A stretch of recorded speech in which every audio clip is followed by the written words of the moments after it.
I want to thank Jesus because he is the atonement. There's no other substitutionary sacrifice for sin. Now, I want to talk to you about something very simple, plain as the nose on your face. The problem is the false Christian church are so deluded with the seducing spirit that if you try to explain this to them, they don't understand it. They look at you like you have two heads. Or they think, it's like trying to teach a cow how to tap dance. Look, a baby is born in the image and glory of God. That's the first model. The second model is the baby is born with sin nature, in the image of sin, jumping from father to son to father and son. There's two different models. Either born innocent in the image of God or with sin nature in the image of sin.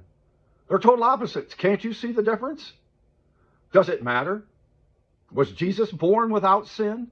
Or wasn't he even in the flesh?